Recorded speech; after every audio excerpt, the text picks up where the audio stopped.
que a gente tem que saber o que foi a curva de Phillips ao longo prazo, né?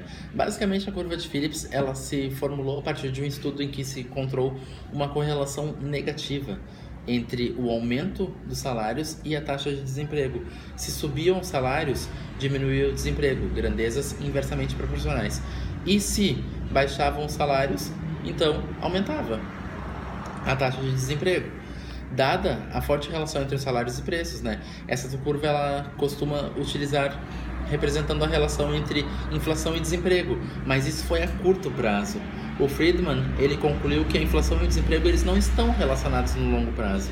Como resultado, a curva de Phillips no longo prazo ela é vertical, a taxa natural de desemprego segue aquele gráfico que a gente colocou no resumo.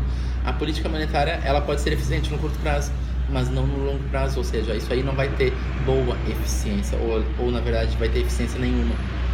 É só a gente pensar da seguinte forma: se o governo utilizasse uma expansão de base monetária com o objetivo de ampliar o produto e, em consequência, o nível de emprego, se teria um aumento no produto e no nível de preços também.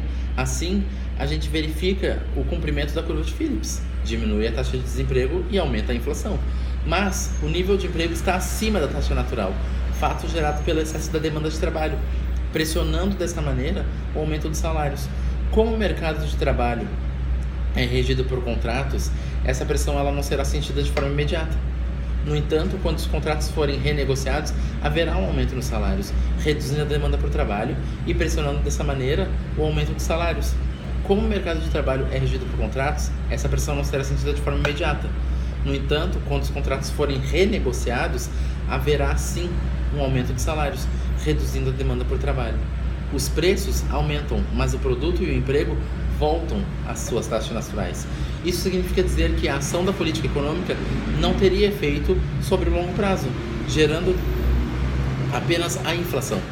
Portanto, naquilo que foi conhecido posteriormente como a emenda de Friedman e Phelps, né, a curva de Phillips negativamente inclinada, ela passou a ser apenas uma relação de curto prazo, porque no longo prazo a curva de Phillips é uma reta vertical. Estava rejeitada a ideia de que os governos eles poderiam escolher entre emprego e inflação.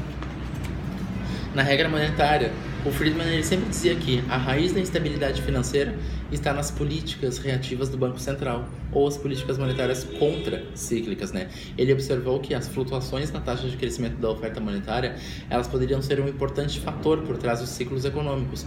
Ele sugeriu que os bancos centrais, eles deveriam adotar uma política em que a taxa de crescimento da oferta monetária fosse estabilizada entre alguma porcentagem, por exemplo, entre 3% e 5%, e que esse número fosse mantido por um tempo, né? No caso indefinido. O Friedman ele argumentava que, ao manter a taxa de crescimento da oferta monetária em uma porcentagem fixa, o Banco Central ele poderia manter a economia em uma roda de crescimento estável, sem ciclos econômicos. Mas, por exemplo, uma pergunta que surge: a teoria diz que a oferta monetária deveria crescer constantemente ou ela deveria crescer ao passo do crescimento econômico?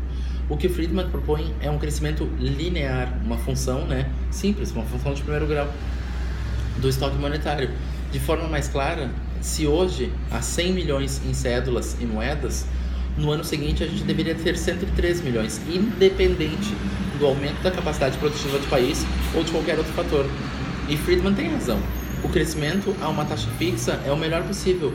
Deixa-se o mercado ciente de uma política monetária e dá-se como privilégio um pouco mais a quem produz, a quem poupa, incentivando a produção.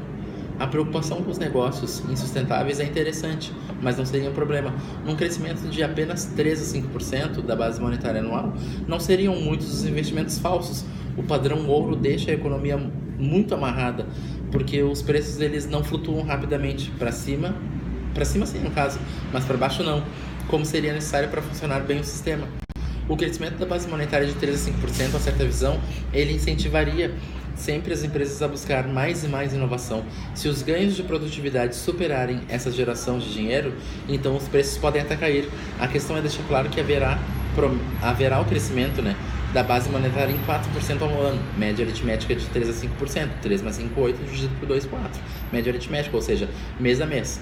Cada vez que cumprir a promessa, ficará claro para as pessoas que o melhor jeito de ganhar dinheiro será produzir mais com menos. E se isso não for feito, então quem estiver entesourando, né, a sua fortuna vai perder. O Friedman, ele defendeu um sistema que seria talvez um mal menor em comparação com os argumentos limitados e irresponsáveis da oferta monetária em que atualmente os governos podem fazer. Basicamente ele queria dizer isso.